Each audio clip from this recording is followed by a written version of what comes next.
My name is Rob. I'm an alcoholic, a gay alcoholic. I've experienced prejudice on both these fronts, and as it happens in my personal history, they have been closely, though not now, linked in the past.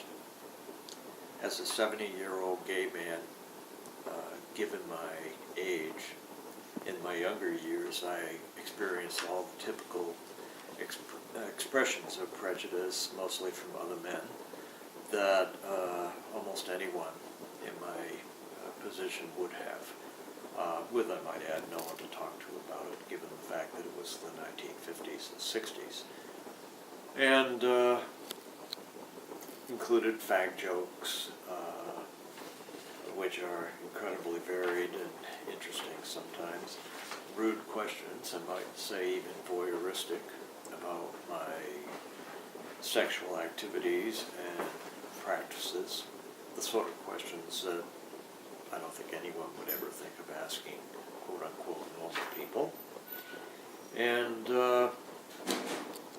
it also had to deal with information given to me personally by a close friend who was there, that I had been dropped from consideration for a job that I really wanted, and which I had been doing on a part-time basis and had already demonstrated my capabilities to continue to do.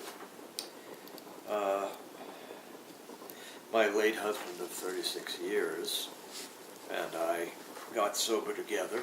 We were entered treatment almost simultaneously, him in an outpatient program, myself in an inpatient program.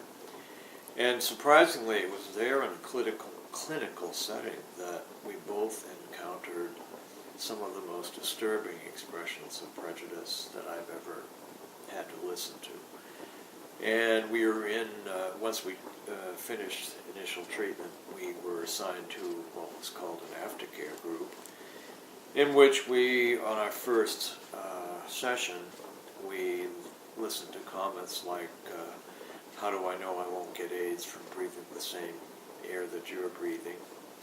And one individual who felt compelled to leave, stating as he left, I can't stand to be in the same room with you.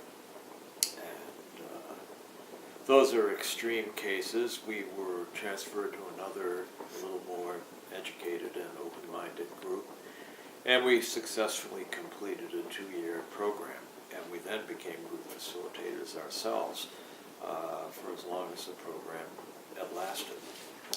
The experience that we had, not to pun a bit, but was sobering, and I think we were both really surprised to find that happening in such a setting, but happen it did. We got through it and moved on. Not being, speaking for myself, not being conventionally religious, it wasn't about forgiveness, and it certainly wasn't about forgetting, obviously, but it was about moving on. And we were able, in our new sobriety, to build an ordinary life and family together, and a home. And I believe this, as I have once said in the past, that there's truth in ordinariness, and that's where we found ours.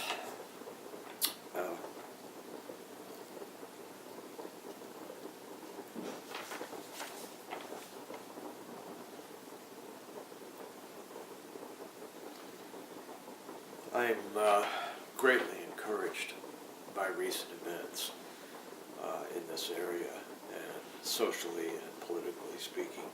I never thought I'd live today to see the day where we'd all be free to live in love as we chose. And as they say, it's not over till the fat lady sings.